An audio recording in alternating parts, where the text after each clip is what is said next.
सुना दिया।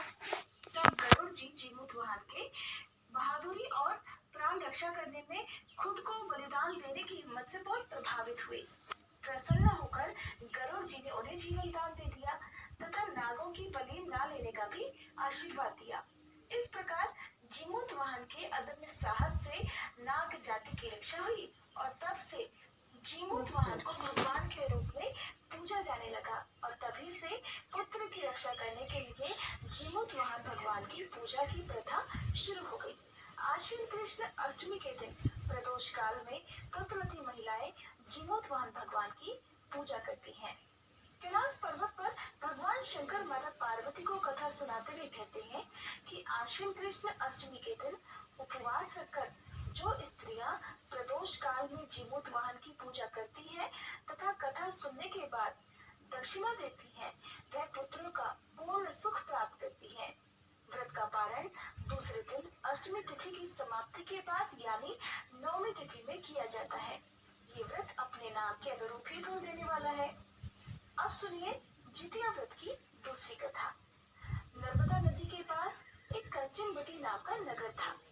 वहाँ के राजा का नाम मलयकेतु था। उसी नर्मदा नदी के पश्चिम ओर बालुहटा नाम की मरुभूमि थी, जिसमें एक विशाल पेड़ पर एक चील रहती थी और उसी पेड़ के नीचे एक सियारिन भी रहा करती थी।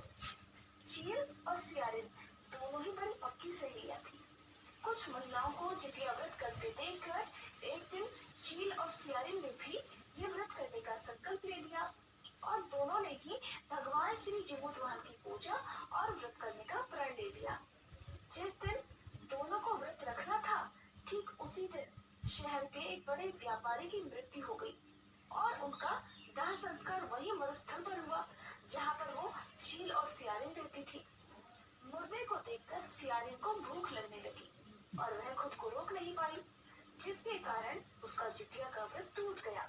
लेकिन उधर चील ने खुद पर संयम रखा और पूरी श्रद्धा और नियम से अपना व्रत पूरा किया और अगले दिन व्रत का पारण भी किया। फिर उसके बाद अगले जन्म में दोनों सहेलियों ने पुत्री के रूप में एक ब्राह्मण परिवार में जन्म लिया। उनके पिता का नाम भास्कर था। चील बड़ी बहन और सियारिन छोटी बहन बनी। बड़ी बहन का नाम शीलावती रखा गया और उसका विवाह बुद्धिसेन के साथ हो गया। छोटी बहन का नाम कपूरावती रखा गया और उसका विवाह उसी शहर के राजा मलयकेतु से हो गया और छोटी बहन कपूरावती इस प्रकार कंचनवटी नगर की रानी बन गई। अब भगवान जीमूतवाहन के आशीर्वाद से बड़ी बहन शीलावती को 7 पुत्र हुए, लेकिन इधर कपूरावती के बच्चे जन्म लेते ही मर जाते थे। कुछ सालों के बाद